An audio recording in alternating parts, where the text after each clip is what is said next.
Hi friends, मैं हूं आरती भाटिया और आज के वीडियो का टॉपिक है सैटर्न का रेट्रोग्रेड मोशन। यानी कि सैटर्न जब अपनी स्पीड से स्लो होकर रुकेंगे और एक हिसाब से हमें लगता है कि वो वापस को मुड़कर चलना शुरू कर देंगे। मतलब अपनी शक्ल तो उनकी आगे ही रहेगी लेकिन वो पीछे को चलना शुरू कर देंगे। अब कोई भी प्लैनेट जब रेट्रोग्रेड मोशन में होता है तो मैं ये नहीं मानती हूँ कि वो चलना पीछे शुरू कर देता है, पर उसके कुछ उससे रिलेटेड कुछ ऐसे काम होते हैं, उससे रिलेटेड कुछ ऐसी चीजें होती हैं जो अनकम्प्लीट और अनफिनिश्ड रह जाती हैं। जो इनकम्प्लीट चीजें हैं और जो अनफिनिश्ड रह गई हैं, उन्हें पूरा करने के लिए, ऐसे कर्मों को कंप्लीट करने के लिए जो समय और जो मौका टाइम हमें दे रहा है, उसे हम प्लैनेट का रेट्रोग्रेड कहेंगे।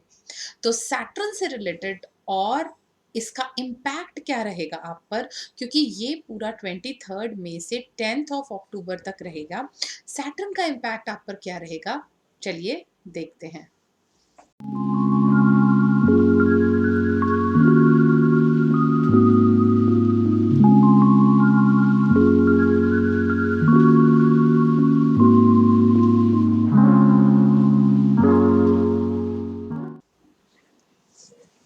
तो देखिए, अब हम अगर हम ये कहें कि सैटर्न क्या है, पहले तो ये समझना बहुत ज़रूरी है कि सैटर्न की एनर्जी है क्या?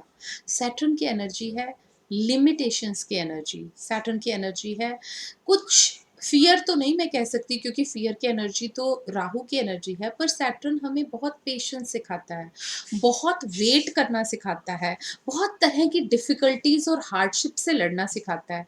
पर सबसे बड़ी बात है कि सैटर्न हमें मासेस के साथ जुड़ना भी सिखाता है। तो जो एक प्लैनेट जो सबसे ज़्यादा हमें मासेस के साथ जोड़ सकता है वो सैटर्न है। जो एक प्लैनेट जिसका इन्फ्लुएंस मासेस पर सबसे ज़्यादा है।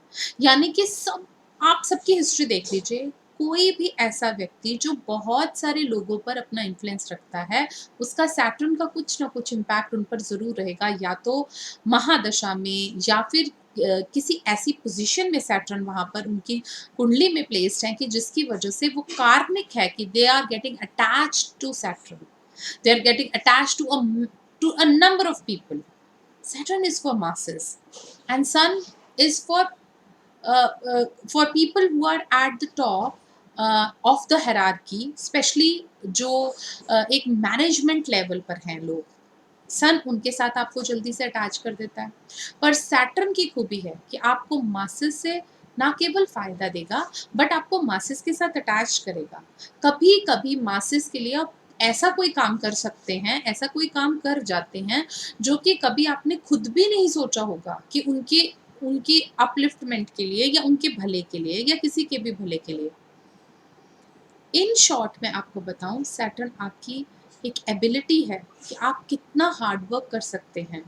सैटर्न आपको सिखाता है हार्ड वर्क, लिमिटेशंस में जीना। आपको आपको बार-बार प्रॉब्लम्स आ रही हैं, पर फिर भी आप उनसे आगे फाइट कर डिफ़िकल्टी से फाइट करने की एबिलिटी ही सैटर्न है शायद, जो आपके अपने अंदर है। उस एबिलिटी को ही सैटर्न कहेंगे, जिस एबिलिटी की वजह से आप कितनी भी डिफ़िकल्टीज़ हों, उसे पार कर सकते हैं। तो सैटर्न जो लर्न करा रहा है, वो बहुत इम्पोर्टेंट है, क्योंकि सैटर्न का जो टाइम पीरियड है, वो कम नहीं है, थोड़ा नहीं है, सबसे ज़्यादा है। 2.5 साल से लेकर 3 साल, सवा 2 साल तो हैं ही है ना, फिर बीच में रेट्रो होकर वो 2.5-3 साल कवर कर लेते हैं। अब रेट्रोग्रेड में हर साल ऑलमोस्ट 3 टू 4 मंथ्स ये रेट्रोग्रेड रहते ही हैं सैटर्न, एवरी ईयर। अब इस टाइम में वो आपको मौका दे रहे हैं कि जो चीज़ें आपसे इनकम्प्लीट रह गई, जो चीज़ें आप पूरी नहीं कर पाए, जिन चीज़ों में आपने पूरा अपना कार्मिक लेसन लर्न नहीं करा, तो एक बार दोबारा से आप उसे लर्न कर सकते हैं, एक बार दोबारा से उसे समझ सकते हैं। एक बार दोबारा से आप अपने कर्मों को फिनिश कीजिए, एंड कीजिए जो आपने स्टार्ट किया था, जो आप करना चाहते थे। ऐसे कितने काम होंगे जो हम करना चाहते थे पर हमने उन्हें कंप्लीट नहीं किया या नहीं कर पाए किसी भी सर्कमस्टांस की वजह से। अब वो सैटर्न आपको मौका दे रहे हैं। ना केवल उन कामों को फिनिश करने का, कंप्लीट करने का, पर अपनी ईगो को भी साइड पर रखकर उन चीज़ों से लर्न करने का, जो कार्मिक लेसन्स आपको लेने थे। उन कार्मिक लेसन से आपको क्या लर्न करना है, वो भी तो सैटर्न आपको सिखाएँगे। सैटर्न इस बार श्रवण नक्षत्र में है, कैप्रिकॉर्न यानी कि अपने साइन में है। सैटर्न 2 साइन्स को रूल करते हैं, कैप्रिकॉर्न को भी और मकर को भी और एक्वेरियस यानी कि कुंभ को भी। अब कुंभ में वो क्योंकि वो को पार्टनर है, को लॉर्ड है, उनके साथ राहु भी है, तो बहुत सारी चीज़ें हैं जो वो शायद उतने कंफर्टेबल नहीं है, क्योंकि एक ही रूम में अगर आप 2 एनर्जीज़ को बिठा दोगे, चाहे वो best of the best energies भी हैं, पर वो डिवाइड हो जाएगी अटेंशन। कैप्रिकॉर्न को वो अपना पूरा स्फेयर मान रहे हैं। अब उसमें भी श्रवण नक्षत्र। श्रवण नक्षत्र सुन के आपको क्या लगता है? श्रवण नक्षत्र मीन्स सुनना, श्रवण मीन्स सुनना। इनके लॉर्ड विष्णु जी हैं, पर सुनना यानी कि आपने बहुत सारी चीज़ों को, बहुत सारी एडवाइसेस को, बहुत सारी कंसल्टेंसी को सुना है, पर शायद उसे समझा नहीं है, और अगर समझा भी है तो उसे इम्प्लीमेंट नहीं किया। तो अब वो समय आ गया है जब आपको उसे सुनना है, समझना है, उसे इम्प्लीमेंट करना है। यानी कि आपसे बड़े या आपसे समझदार या आपके घर के या आपसे वैसे बड़े गुरु या कोई भी जो आपको कोई बात बार-बार समझाने की कोशिश कर रहा है, तो आप उसे सुनेंगे। ये टाइम पीरियड 23 मई से 10 अक्टूबर तक है। वैसे तो मैं यही कहूँगी कि हमेशा ही सुनना चाहिए, पर सैटर्न श्रावण नक्षत्र में है, उसमें हियरिंग बहुत इम्पोर्टेंट है। कंसल्टेंसी बहुत इम्पोर्टेंट है। कोई आपको एडवाइस दे रहा है, कोई आपको बार-बार कुछ समझाने की कोशिश कर रहा है, तो आपको, मैंने ये नहीं कहा कि आप मान जाएँ, मैंने ये कहा है कि उसे सुनें। सुनें और समझने की कोशिश कीजिए। क्या ये एडवाइस इम्पोर्टेंट है आपके लिए? क्या आपको ये सुनना चाहिए? क्या आपके लिए कंसल्टेंसी ज़रूरी है? टाइम आपको दे रहा है ये मौका, बार-बार आपको अगर कुछ समझाया जा रहा है, तो उसे समझिए, क्योंकि वो इनकम्प्लीट चीज़ थी, जो अनफिनिश्ड थी, उसे फिनिश करने का टाइम है। कार्मिक डेब्ट को चुकाने का टाइम है।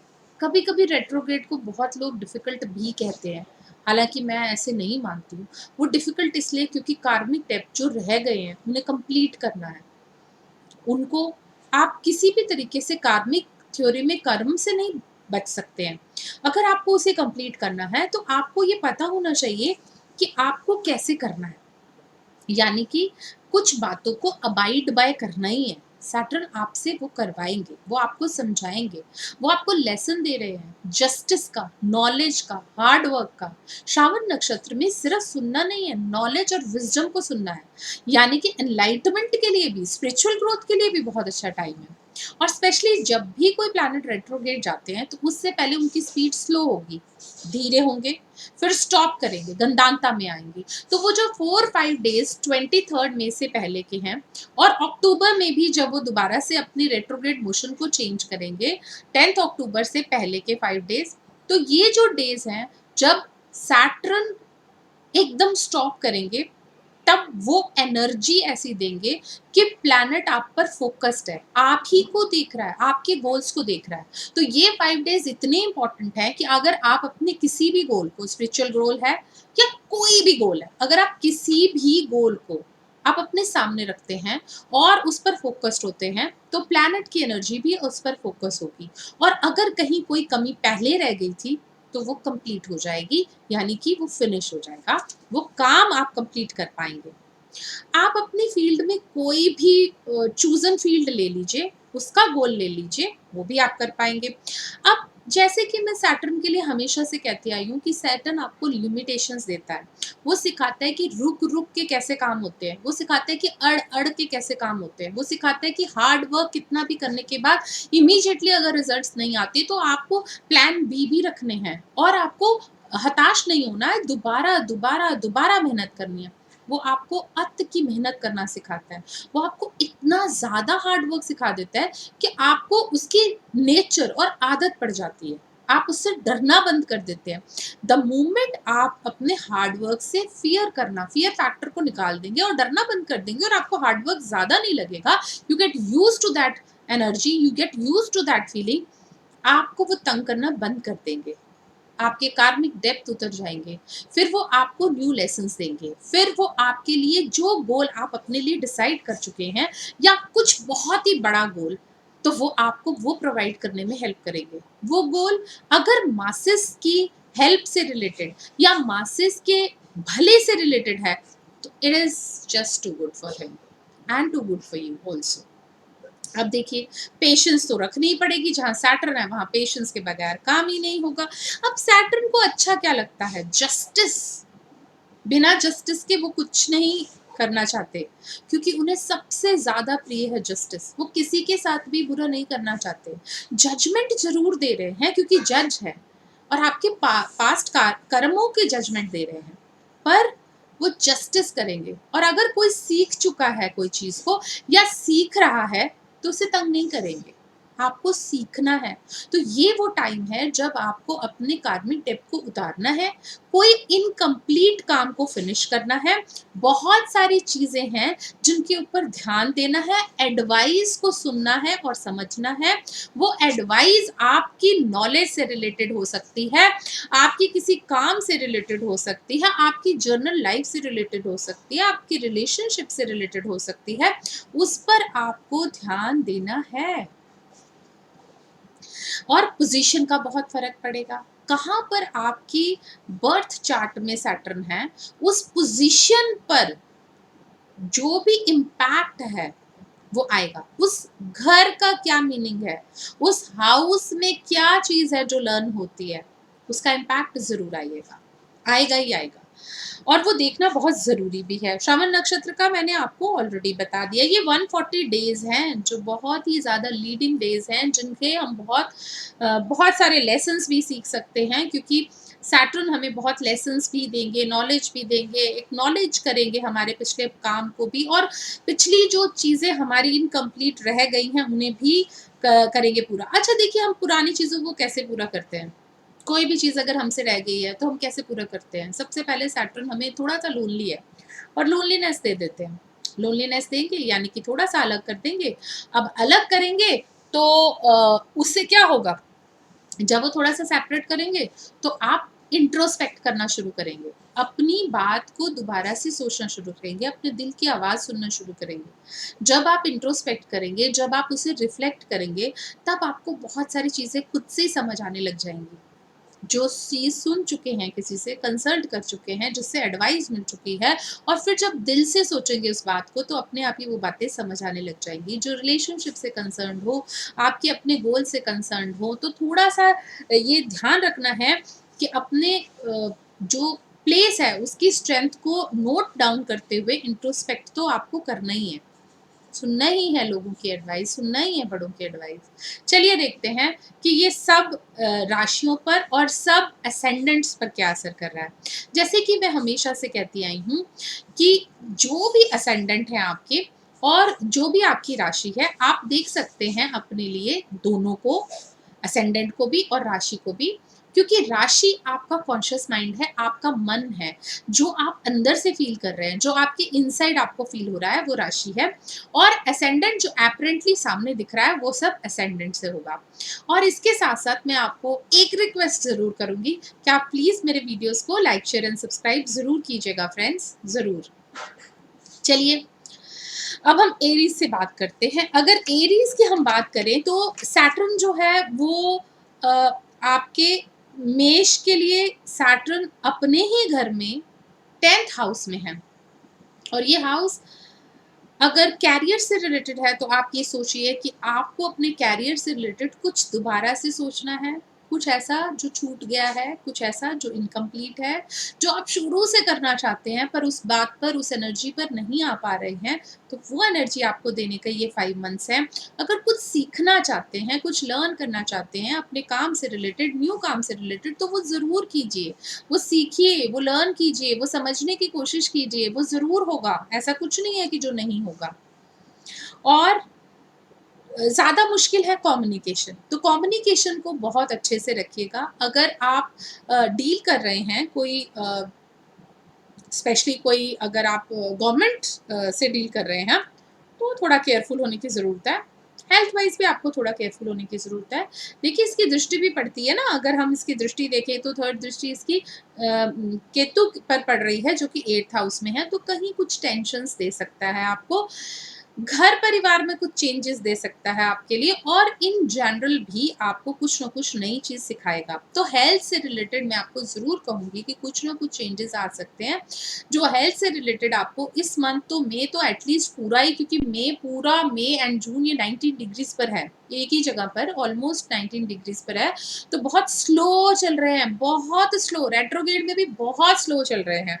और अक्टूबर में भी ये 13 डिग्रीज़ के आसपास ही रहेंगे, तो टोटल इन्होंने कवर किया है 19 डिग्री से 12 डिग्रीज़ तक, तो यही पैच इन्होंने रेट्रोग्रेडेशन में कवर किया है। और अगर इतना पीरियड है और कम पीरियड है, तो आप ये देखिए कि कितना डिग्रीज़ अगर कम है, तो आप ये सोचिए कि कितना स्लो चल रहे हैं। तो इतना स्लो चलने के बाद वो आपको बार-बार किसी चीज़ को समझाने की कोशिश कर रहे हैं, और फिर हेल्थ पर अगर इनकी दृष्टि पड़ रही है, तो आपको ये ध्यान रखना है कि हेल्थ पर जो दृष्टि पड़ रही है, तो फिर आपको अपने हेल्थ का ध्यान रखना है।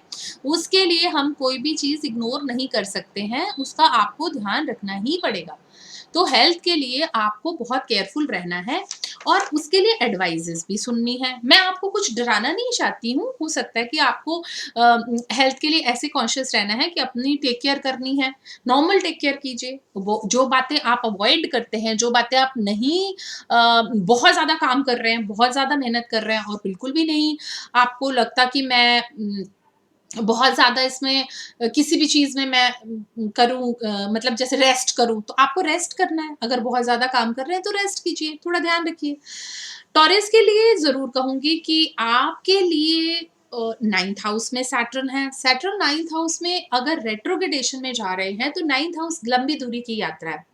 अब जिस तरह का माहौल चल रहा है, बहुत लंबी दूरी की यात्रा तो नहीं कर सकते, पर हो सकता है कि बाहर से या लंबी दूरी की यात्रा वाली जगह से आपको कोई फ़ायदा हो, या कोई आपको एडवाइस दे, या कोई आपके लिए कोई दूर से आए और आपको कोई बात बताए, जो बात आपको अपने ट्रेड में बहुत हेल्प करे, आपको अपने गोल में हेल्प करे, या कुछ पढ़ने में हेल्प करे, या आगे आने वाले टाइम में आपको उससे बहुत ज़्यादा फ़ायदा हो रहा हो। उससे आपको पैसे भी मिलेंगे, उससे आपको ग्रोथ भी मिलेगी, उससे आपको बहुत सारी चीज़ों की समझ भी आएगी, बहुत सारे रिलेशंस भी बनेंगे, बहुत कम्युनिकेशन भी होगा, और आपको प्रोटेक्शन भी मिलेगी। तो ये भी आपको ध्यान रखना है। बस ये ध्यान रखिएगा कि बहुत ज़्यादा क्विक रिच जो कुछ ऐसी स्कीम्स मिल जाती हैं, या क्विक रिच वाले कोई एक अपॉर्च्युनिटी मिलती है, तो उसमें आपको बहुत स्लो चलना है। ये टाइम भी हो सकता है कि जब आपको ज़्यादा ये दिखाया जाए और ये चेक किया जा रहा हो कि जो भी मैंने आपको सिखाया है, क्या आपको लर्न हुआ वो चीज़ें? कि क्या आप फिर दोबारा से वही गलतियाँ तो नहीं कर रहे जो सेम गलतियाँ पहले की थी? तो इस बात पर ध्यान रखना है। जेमिनीज़ के लिए अगर देखें तो Saturn will be in the 8th house. 8th house में सैटर्न बहुत लेड बैक है, क्योंकि बहुत आराम-आराम से चल रहा है। ऐसा तो नहीं कर रहे सैटर्न की कोई हो सकता है स्पिरिचुअल ग्रोथ की तरफ आपको लेकर जाएँ, कुछ इस तरह की थिंकिंग आपकी हो जाए जहाँ पर आपको लगे कि मुझे स्पिरिचुअली बहुत आगे जाना है, या मैं जाना चाहती हूँ। कुछ केस हो सकता है कि आपको लिटिगेशन हो जो पुरानी, वो भी स्लो हो जाएगी, लेकिन उस लिटिगेशन में आपको कोई ब्रेक थ्रू भी मिल सकता है। स्पेशली अगर कोई डाइवोर्स केसेस चल रहे हैं, तो उससे रिलेटेड कुछ ब्रेक थ्रू हो सकता है। प्रॉपर्टी से रिलेटेड में भी कुछ ना कुछ आपको कुछ डिफरेंट आ सकता है, क्योंकि पैसे जो हैं वो Saturn would be looking at second house, तो कहीं न कहीं कोई ज़मीन, जायदाद या इससे रिलेटेड कुछ भी आपके साथ आपको मिल सकता है, या आपके लिए कुछ ऐसी ऑप्शन निकल सकती है जिसमें बहुत टाइम से कुछ रिजल्ट्स नहीं आ रहे थे, तो वो भी आ सकते हैं। कर्क राशि वालों के लिए अगर हम बात करें, या कर्क असेंडेंट के लिए बात करें, तो ये यहाँ पर सैटर्न जो है आपके 7th हाउस में है। अब 7th हाउस में है, 8th का लॉर्ड होकर 7th हाउस में है, 8th का भी लॉर्ड है और 7th हाउस में, तो 8वें से 12वां हो गया। तो हो सकता है कि कुछ आपके पार्टनर की जो आपकी वाइफ या आपके वैसे पार्टनर, बिज़नेस पार्टनर वगैरह, अगर उनकी कोई तबीयत का कुछ इश्यू निकल के आ सकता है, और या उनसे आपकी कोई झगड़ा हो, या उनके साथ कोई बात हो जिसमें आप और उनके जो आइडियाज़ हैं वो डिफरेंट हो जाएँ, या कुछ भी ऐसी चीज़ जिसमें आप उन्हें बार-बार समझा रहे हैं कि आप सुनिए, या वो आपको बार-बार समझा रहे हैं कि ये वाली बात आप सुनिए, तो आपको ध्यान देना है उन बातों पर, बहुत ज़रूरी है ये। बच्चों से रिलेटेड अगर कोई भी बात होती है, तो वो और भी ज़्यादा आपको ध्यान देना है। हालाँकि मुझे ऐसे लगता है कि जैसे इसमें बहुत ज़्यादा वाइड स्कोप भी हो सकता है। आपको खुद को कुछ चीज़ों को नोट डाउन करना है, कुछ चीज़ों पर आप ध्यान नहीं दे पाए हैं, बहुत जल्दी-जल्दी में लाइफ़ निकल रही है, तो जिन बातों पर आप ध्यान नहीं दे पाए हैं, तो शायद वो टाइम आ गया है जब आपको उन बातों पर ध्यान देना चाहिए। स्पेशली करियर से रिलेटेड, अगर बच्चों के करियर से रिलेटेड है या आपके करियर से रिलेटेड है, तो आपको ध्यान देना चाहिए। लियो की बात करते हैं, तो लियो के लिए ये जो ट्रांज़िट है वो आपके 6th हाउस में है। ट्रांज़िट 6th हाउस में है, तो आप ये सोचिए कि कहीं न कहीं बाहर तो देख ही रहे हैं। तो बाहर यानी कि फ़ॉरेन से रिलेटेड आपको पैसा आ सकता है, खर्चा भी हो सकता है, लेकिन आपको फ़ॉरेन से रिलेटेड कुछ अपॉर्च्युनिटीज़ भी मिलेगी। अगर कोई फ़ॉरेन कंपनी आपको एम्प्लॉय कर रही है, तो थोड़ा-सा ये ज़रूर पढ़ लीजिए कि उसके कितने लॉज़ हैं, क्या चीज़ है, क्या ऐसी कोई चीज़ वो बीच में डाल रहे हैं, कोई क्लॉज़ ऐसा है जो आपको बाद में तंग कर सकता है या परेशान कर सकता है, तो इस बारे में आपको ज़रूर सोचना चाहिए। एक बार आप उसे चेक भी ज़रूर करवाइए, जिससे भी लॉयर वगैरह के थ्रू। आपके घर में परिवर्तन या घर चेंज हो सकता है, एकदम change of place, change of work place हो सकता है, फ़ॉरेन में भी शिफ्ट होने के बहुत ज़्यादा चांसेस हैं, या अगर आप बहुत टाइम से फ़ॉरेन के लिए ट्राई कर रहे थे, तो वहाँ से कुछ अच्छी न्यूज़ मिल सकती है, चाहे शिफ्ट थोड़े टाइम बाद भी हो सकते हैं, क्योंकि 8 इतने मंथ्स का टाइम है टिल 10th ऑफ अक्टूबर, तो there is a very strong probability, और कहीं न कहीं ये आपके लिए बेटर की तरफ ही है। लेकिन आप थोड़ा-सा कर्ज़ा झगड़ा की तरफ भी है, तो आपको ध्यान रखना है कि अगर कर्ज़ा बढ़ रहा है तो उसे और नहीं लें, तो आपके लिए बेटर रहेगा, और बीमारी को भी nip the evil in the bud only, तो छोटी-सी चीज़ को भी आप थोड़ा-सा ध्यान देंगे, तो आपको कुछ भी ऐसा नहीं होगा कि जिसके लिए आपको ज़्यादा प्रॉब्लम आए।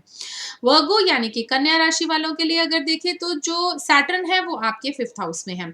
अब 5th हाउस में है और सामने से 11th हाउस को देख रहे हैं, वो तो 7 दृष्टि तो उनकी वहीं की वहीं रहेगी ना, चाहे आप रेट्रो भी ले लें उनको, तो वो तो वहीं रहेगी। तो आपके कम्युनिकेशन पे बहुत ज़्यादा इम्पैक्ट पड़ सकता है। अपने कम्युनिकेशन का इम्पैक्ट ज़रूर देखिएगा। अगर इंटरनेट से आप कोई काम करते हैं, तो बहुत केयरफुली आप किसी चीज़ को साइन कीजिएगा, या किसी चीज़ को अगर ब्रांड बना रहे हैं, जो डिजिटल मार्केटिंग में है, या मार्केटिंग या इंटरनेट के थ्रू कुछ भी करते हैं, तो बहुत केयरफुल होकर अगर आप करेंगे, तो आपके लिए अच्छा रहेगा। कुछ पैसों की डीलिंग अगर आप ऑनलाइन कर रहे हैं, तो उसके लिए भी थोड़ा-सा केयरफुल हो जाइए। अदरवाइज़ कुछ डर नहीं मैं बता रही हूँ, बट थोड़ा केयरफुल होने को कह रही हूँ। अगर आप केयरफुली ये सब करेंगे, तो आपको कोई भी इश्यू नहीं आएगा, और कुछ चीज़ें जो आपकी पिछली छूट गई हैं, उन्हें ज़रूर कंप्लीट कीजिएगा, ये टाइम मिल रहा है आपको।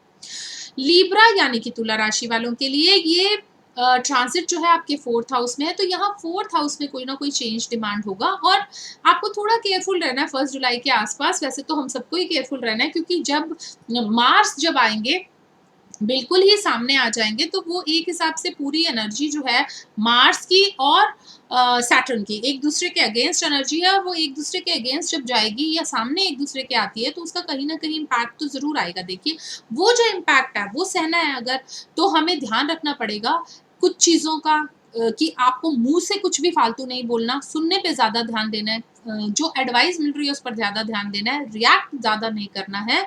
अगर आप कम रिएक्ट करेंगे, तो आपके लिए अच्छा रहेगा, स्पेशली अगर आप प्लेस ऑफ वर्क पर अगर कम रिएक्शंस देते हैं, सिर्फ़ आप अगर आपको लोग भी पोक कर रहे हैं, बहुत गुस्सा दिला रहे हैं, ज़ोर-ज़ोर से बोल रहे हैं, तो भी आप चुप रहिएगा, कुछ भी अभी रिएक्ट मत कीजिएगा, ये टाइम नहीं है आपके लिए रिएक्ट करने का।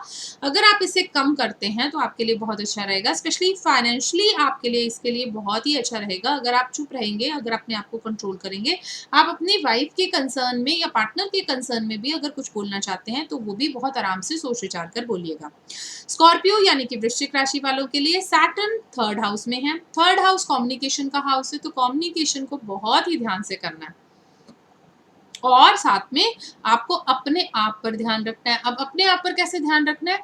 यानी कि कोई ऐसा डिसीज़न, हेल्थ के लिए नहीं कह रही हूँ, पर अगर आप यात्रा पर जा रहे हैं, तो वहाँ कहीं फँस सकते हैं, थोड़ा-सा ध्यान रखना है। ये नहीं है कि कोई आप बहुत दिनों के लिए फँस रहे हैं, मतलब ऐसे हो सकता है कि कोई एक ऐसी चीज़ जो आपको, कोई एक पेपर, आपने कोई काम करने जा रहे हैं, कोई एक पेपर आपका घर में रह गया, या कोई एक ऐसी चीज़ आपकी, आप हो सकता है कि आप फ़ॉरेन की कंट्री में भी जाएँ, तो वहाँ पर अगर आपका कोई चीज़ रह गई, या आप खुद से इतना स्लो सोच रहे हैं कि आपने एंटीसिपेट ही नहीं किया कि ये भी प्रॉब्लम आ सकती है, चाहे वो छोटी-सी हो, तो वो आपको डिले सिखा रहा है, डिलेज़ लिमिटेशन दे रहा है, तो वो आपको ध्यान रखना है।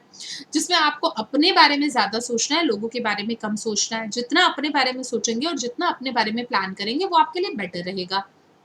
इसके साथ-साथ आपको ध्यान रखना है, जो एनर्जी है वो कहीं न कहीं यात्रा की भी है, कहीं न कहीं दूर की भी है। तो दूर की यात्रा और लिटिगेशन के जो, अगर आपको डेट्स को मैच करके काम करेंगे तो आपके लिए बेटर रहेगा।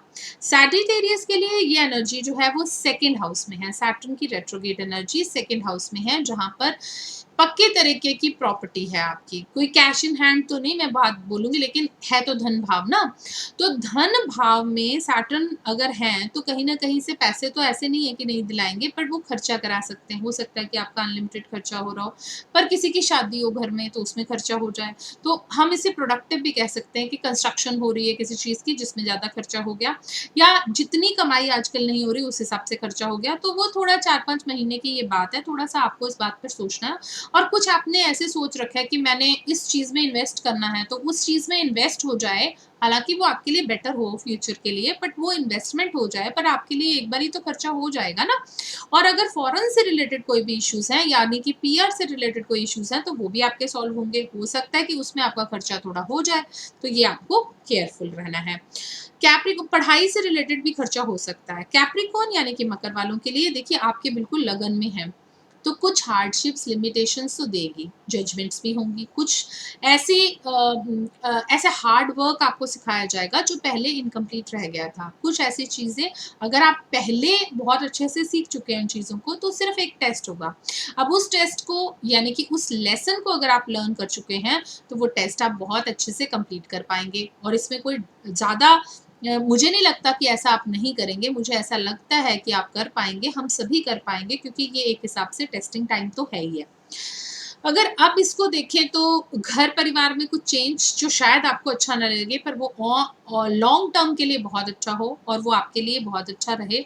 हो सकता है कि जहाँ आपने सोचा हो वहाँ पर आपको जॉब ना मिले, कहीं और आपको जॉब मिले, पर वो जॉब इतनी बढ़िया है कि आपने सोचा भी नहीं है उतनी अच्छी जॉब आपको मिल गई। अब वो नहीं मिली जो आप चाह रहे थे, लेकिन उससे भी बढ़िया मिल गई, पर उसमें क्या एक कैच है कि आपको घर से थोड़ी-सी दूर जाना पड़ गया, या आपको कहीं और रहना पड़ गया और आपकी फैमिली कहीं और सेटल्ड है, तो वो थोड़ी-सी लिमिटेशंस जो हैं, वो आपको फेस करनी पड़ सकती हैं। एक्वेरियस यानी कि कुंभ के लिए अगर देखा जाए तो यहाँ पर खर्चा, खर्चा और खर्चा ही दिख रहा है। और ये किसी पॉज़िटिव चीज़ पर भी हो सकता है। आप कोई कंस्ट्रक्शन कर रहे हैं घर की, किसी एक चीज़ को बिल्ड अप कर रहे हैं, घर में कोई शादी है, किसी चीज़ को लेकर आप वरिड थे, उस चीज़ वो चीज़ आपकी, वो गोल आपका कंप्लीट हो रहा है, बट वहाँ पर खर्चा हो रहा है, पैसे लग रहे हैं। तो इसमें तो क्योंकि गुरु आपके जहाँ बैठे हुए हैं, तो वो आपको बहुत प्रोटेक्ट करेंगे, आपके बच्चों को, आपके पार्टनर को, और स्पेशली आपकी लक को प्रोटेक्ट कर रहे हैं। थोड़ा-सा घर से दूर जाने के ज़रूर चांस आ सकते हैं कि घर से दूर एकदम से आपको जाने की कोई भी इस तरह की न हो ऐसे कुछ कि जैसे आपको कोई ट्रांसफ़र हो जाए कि एकदम से आप घर से दूर चले गए, या आप घर से दूर जाकर बैठ गए, या कोई ऐसी कोई सिचुएशन आ गई कि जिसमें आपको आप चाह नहीं रहे हैं पर आपके साथ हो गया, आपको जाना ही पड़ रहा है। आपने कहा नहीं है, बट आपके सबॉर्डिनेट्स भी यही चाहते हैं और आपके टॉप के लोग भी यही चाहते हैं। तो इस तरह की कोई चीज़ ऐसी जो आपने सोची नहीं है, जो आपने कहा नहीं है, बट वो आपको करनी ही पड़ जाए, तो फिर उसमें आपको कोई ज़्यादा बहुत ज़्यादा नेगेटिव नहीं है और काम से रिलेटेड भी है। और ऐसा भी हो सकता है कि आप और आपकी फैमिली में से यानी कि आपके पार्टनर दूर-दूर रह रहे हैं। अब दोनों को कोई काम है, दोनों की जॉब है, वो दूर रह रहे हैं, और या किसी काम की वजह से वो दूर रह रहे हैं, वो काम होता जा रहा है, उसमें खर्चा भी हो रहा है, और वो फ़ॉरेन से रिलेटेड भी हो सकता है या दूर भी हो सकता है, बट उसके रहते-रहते भी आपको थोड़ी लिमिटेशंस फ़ील करनी पड़ेंगी क्योंकि आप अपने पार्टनर से दूर हैं। स्पाइसेस यानी कि मीन राशि वालों के लिए जो शनि है वो आप 11th हाउस में है। अब 11th हाउस में सैटर्न है तो वो धन लाभ का भाव। अब लाभ का भाव है, आपके नेबर से रिलेटेड है, आपके आसपास की जो एनर्जी है वो भी आपको इम्पैक्ट करेगी। थर्ड इसकी दृष्टि जो है वो पड़ेगी 9th हाउस पर, क्योंकि अब रेट्रोग्रेड जा रहे हैं, तो 9th हाउस पर जब पड़ेगी तो वो भी कहीं न कहीं लंबी दूरी की यात्रा करा सकते हैं, कुछ न कुछ ऐसा कुछ चेंज ला सकते हैं। बच्चों से रिलेटेड भी कुछ चेंज आएगा, और कुछ ऐसे इन्वेस्टमेंट भी हो सकती है जहाँ पर सारा पैसा खर्च हो रहा हो। हालाँकि वो लाभ भाव है, पर पैसा खर्च हो सकता है, और कुछ ऐसे लेसन्स जो आपने लर्न नहीं करे हैं अभी, वो शायद करने पड़ जाएँ, पर वो पैसे से रिलेटेड ही हैं, इसलिए कुछ बहुत डिफ़िकल्ट मुझे नहीं लग रहा।